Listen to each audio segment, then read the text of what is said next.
Tapir found the jungle footbridge the way something heavy and quiet found anything in the rainforest, by following the easiest line through the thickest world. The bridge wasn't meant for tourists. It wasn't even meant to be pretty. It was a practical footbridge built by the research station upriver, thrown across a narrow creek where the water ran fast over dark stones and the bank turned to slick clay after every rain.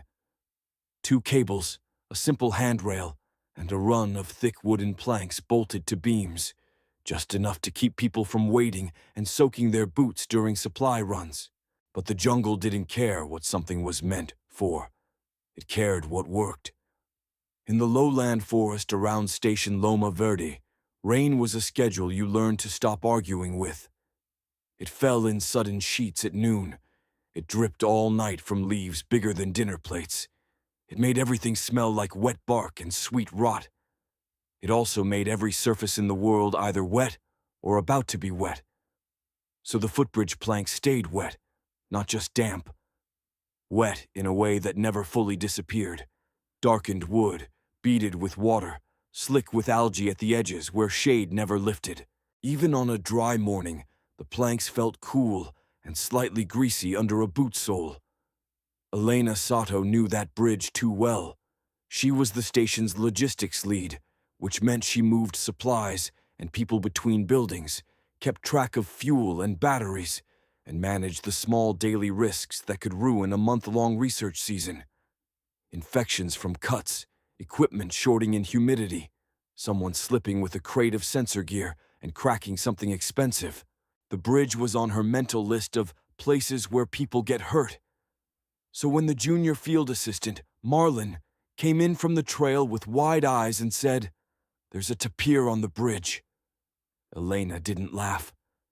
She looked up from her clipboard. "On it?" she asked. Marlin nodded fast. "Like, standing there," he said. "Not moving. I tried to go around and it..." He made a helpless gesture. "It just stayed." Elena set her pen down slowly. Tapirs weren't rare here, but they were not common visitors to the station's infrastructure. They lived in the understory, moved mostly at dusk and dawn, and preferred muddy wallows and dense cover. A tapir on a bridge meant it had chosen the bridge as part of its route, either because the creek crossing was easier there, or because the trail approach had become a habit. Either way, it meant people were about to start making bad decisions, trying to shoo it, stepping onto wet planks too quickly, or crowding it for photos like it was a friendly zoo animal. Elena stood. "Show me," she said. She grabbed her radio, a small first aid pouch, and a bright orange safety cone. One of those things that felt silly until it saved someone from slipping. Then she followed Marlin down the muddy path that led toward the creek. The jungle was loud in the usual ways, insects buzzing, distant bird calls, water murmuring under leaves. The air felt thick enough to drink. When they reached the clearing at the bridge approach, the humidity hit like a wall of warm breath. And there it was. A tapir stood on the footbridge planks, broad body filling most of the width. It was larger than Marlin had made it sound, rounded and muscular, dark hide slick with moisture. Its short trunk lifted and lowered as it sniffed the air. Its ears flicked at gnats. It wasn't panicked. It wasn't aggressive. It was settled. The tapir's hooves were planted on the wet wood with the confidence of something that weighed enough to not worry about slipping. Water glistened on the planks beneath it. The bridge cables were beaded with droplets. Elena stopped several meters back and raised one hand to signal Marlin to stay behind her. "Don't go closer," she murmured. Marlin nodded, breathing hard like he'd jogged, though he probably had. Elena studied the tapir's posture. Its head was slightly angled toward the far end of the bridge, as if it had been intending to cross but had paused to assess. Or as if it simply liked standing in the coolest spot above the creek. The bridge was shaded by overhanging vines. Air moved there, faintly, driven by the creek's flow. In the heat of the rainforest, that tiny airflow could feel like relief. Elena clicked her radio and spoke calmly. "Station base, this is Elena at the footbridge. We have a tapir occupying the crossing. Please advise all staff to use the upper trail crossing for now. No one approaches the bridge." Static, then the station manager's voice. "Copy. Any sign it's injured?" Elena looked again. No limp, no visible wounds, no odd breathing. Just presence. "Looks healthy," she replied. "Calm. Might move on if left alone." "Understood," the manager said. "Keep us updated." Elena turned her attention back to the immediate problem. The bridge was the shortest route between the lab huts and the river storage shed. People used it constantly. If it was blocked, staff would detour and lose time. But that was better than forcing an interaction with a large wild animal on slick planks. A few minutes later, footsteps squelched in the mud behind them. 2 more researchers arriving, drawn by rumor. Elena stepped forward, planting the orange cone at the trail entrance to the bridge approach. "Stop there," she called softly but firmly. "Tapir on the bridge. No crossing." One researcher, a tall man named Thomas, squinted. "It's just standing there?" he asked, half amused. Elena didn't smile. "Yes," she said. "And the planks are wet. If you try to squeeze past, you could slip. If it startles, it could bolt. Nobody wins." Thomas raised his hands in surrender. Okay, he said, stepping back. "Upper trail." "Upper trail," Elena confirmed. The tapir shifted its weight on the planks, hooves making a faint wooden creak. It lifted its head slightly and sniffed again, as if the scent of humans on the near bank had become interesting. Elena stayed still. This was the hardest part for most people, doing nothing. Humans love to solve things by action. But with wildlife, action often made things worse. The creek below ran fast, water slapping stones. A leaf fell from somewhere above and landed on the bridge planks, sticking to the wet wood. The tapir's ear flicked at it, uninterested. Marlin whispered, "How long does it stay?" Elena kept her voice low. "As long as it wants," she said, "or until something makes it choose a different route." "Like what?" Marlin asked, curiosity pushing through fear. Elena didn't answer immediately. She watched the far end of the bridge, the side that led deeper into the forest. If the tapir was using the bridge as a crossing, it would eventually go that way. If it was using it as a cooling spot, it might linger. Then she noticed the real detail that explained why it had stopped. At the far end of the bridge, where the planks met the bank, someone had left a sack of bananas, probably from yesterday's supply run, resting under a tarp near the storage shed path. The smell was faint to Elena, but to a tapir with a sensitive nose, ripe fruit was a beacon. The tapir's trunk angled slightly toward that end, sniffing. So it wasn't just the bridge. It was the bridge plus reward. Elena's mind clicked into logistics mode. If there was a food attractant at the far end, the tapir would likely cross toward it eventually. But if staff kept moving around nearby, it might hesitate, trapped between curiosity and caution. Elena turned to Thomas. "Can you radio the storage shed?" she asked. "Tell whoever is there to move the bananas inside and close the door. Quietly." Thomas nodded, suddenly serious, and stepped back to make the call. Elena stayed at the approach, acting as a human boundary, calm, unmoving, not threatening, but clearly present enough to keep others from doing something dumb. Minutes passed.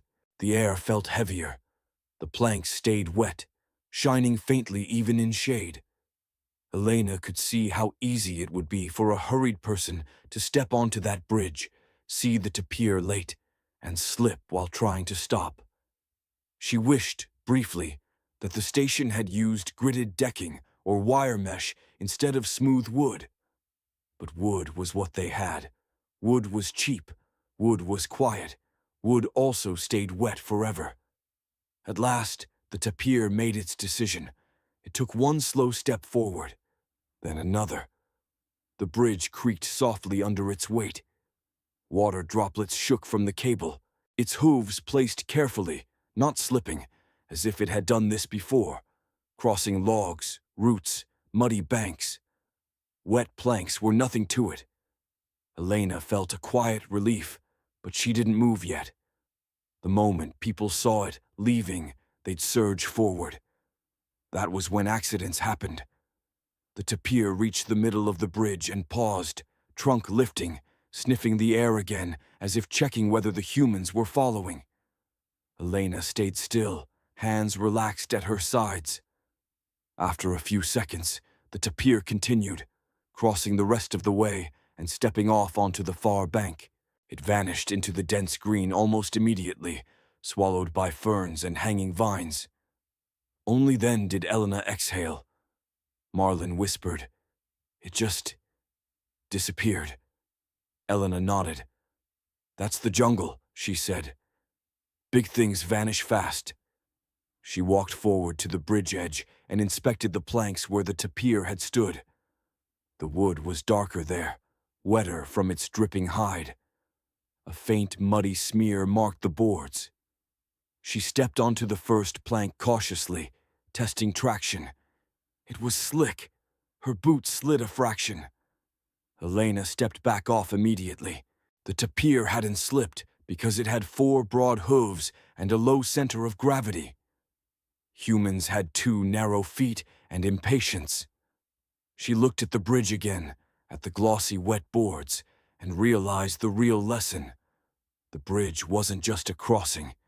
It was a place where wetness lingered and wildlife routes intersected with human shortcuts. And if a tapir had found it once, found the cool shade, the easy crossing, the faint smell of fruit, then it would find it again. The planks would stay wet. So would the risk. Elena picked up the orange cone, moved it to the side, and radioed base. "Tapir crossed to far bank," she said. "Bridge clear, but planks are slick. Recommend we add anti-slip strips, ASAP, and keep food storage secured near the far end." "Copy," the manager replied. "Good work." Elena didn't feel like she'd done anything heroic. She'd done what logistics people always did, reduce chaos by refusing to rush.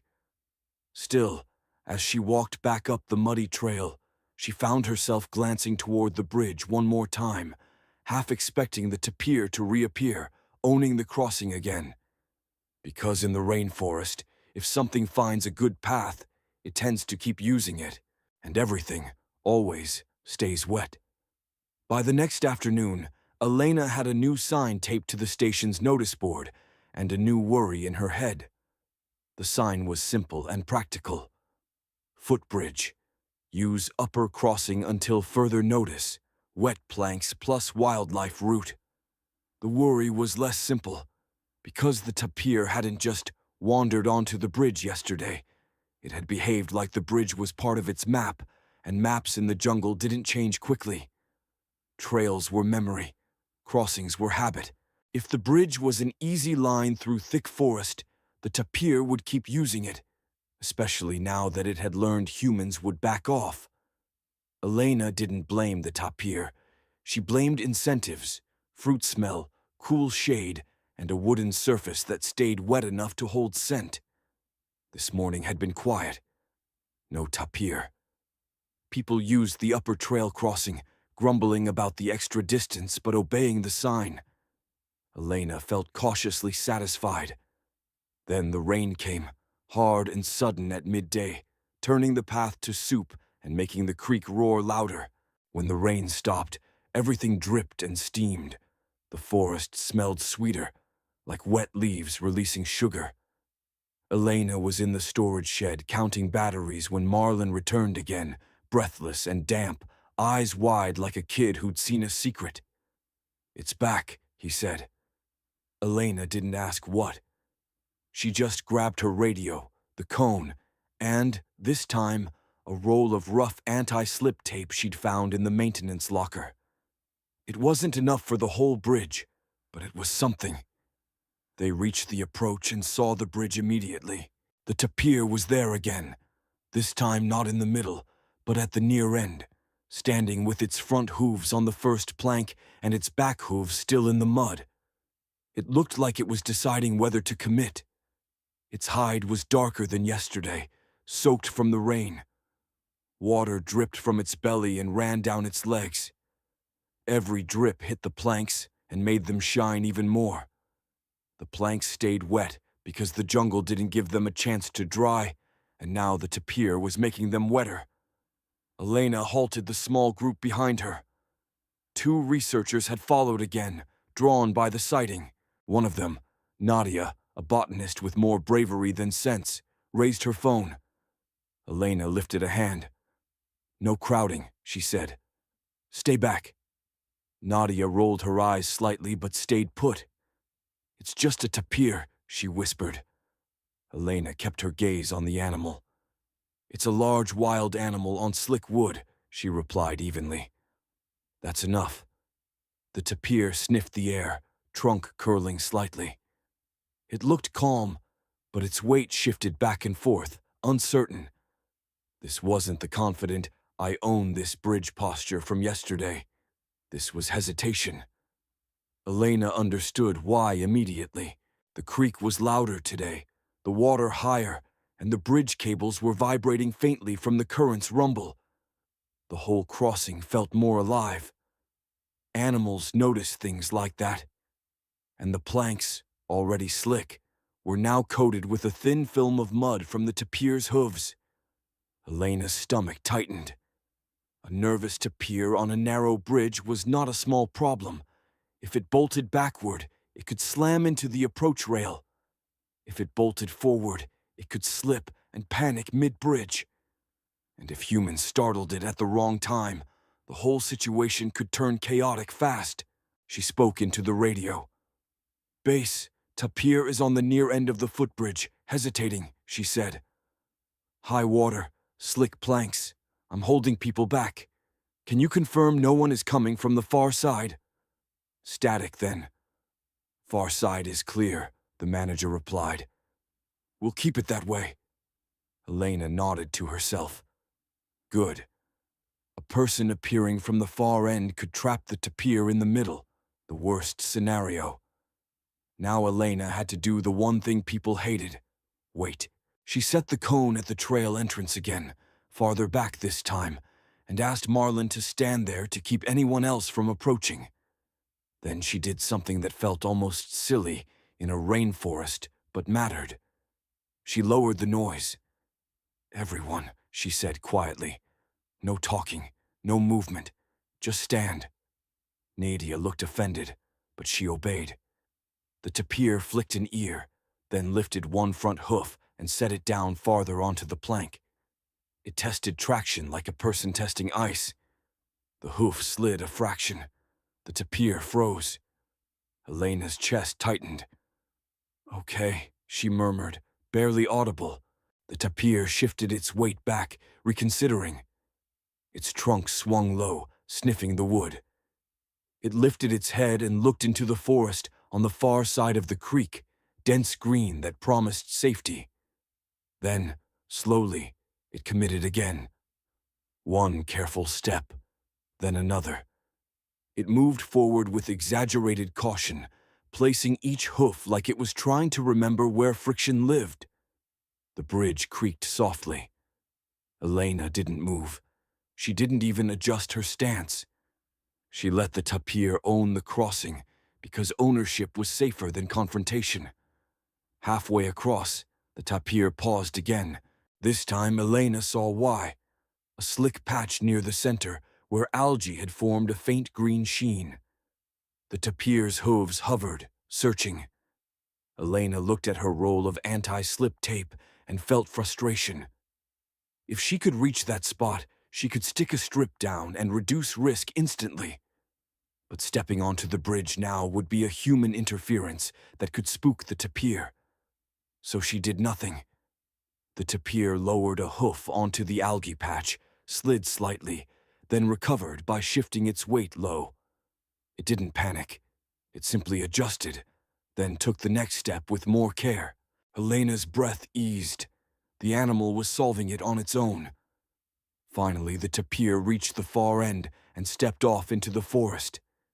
It vanished again, just as quickly as before. Only after the leaves stopped shaking did Elena allow herself to move. She walked to the bridge and inspected the center plank where the algae sheen was thickest. Her boot slipped again, confirming her worry. "This is going to get someone hurt," she said softly. Nadia, behind her, finally looked less dismissive. "Yeah," she admitted. "That's slick." Elena didn't scold. Scolding didn't build safety culture. Systems did. She pulled out the anti-slip tape and tore off several long strips. She laid them on the first few planks at the near end, enough to create a safer stepping zone for humans at least. The tape stuck even to wet wood, rough as sandpaper. It wasn't a full fix, but it was immediate risk reduction. Then she radioed base again. "Tapir crossed," she said. "I'm applying anti-slip strips at the approach. We need a full bridge retrofit, mesh decking, or full strip coverage, especially midspan where algae is." "Understood," the manager replied. "We'll schedule it." Elena didn't fully believe schedule it. Scheduling in the rainforest was a war between priorities and weather. But she'd keep pushing, because now she had evidence. A large animal hesitating on slick planks, and humans watching like it was entertainment. As Elena stepped back onto the muddy trail, she noticed something else. Fresh tapir tracks on the approach, not just on the bridge. The tracks didn't come from deep forest directly. They came from the lower trail that ran near the storage shed, meaning the tapir was using the station's human paths now, not just the bridge. Elena stared at the tracks, then at the bridge, then at the dense green on the far bank. The tapir had learned a route that combined shade, easy footing, and human-built shortcuts. And every time it crossed, it left moisture and scent on wood that never dried, making the bridge more familiar, more claimed. The planks stayed wet, the tapir stayed interested, and Elena, now, had a bigger job than detours and cones. She had to make sure the station's easiest shortcut didn't become the jungle's most dangerous meeting point.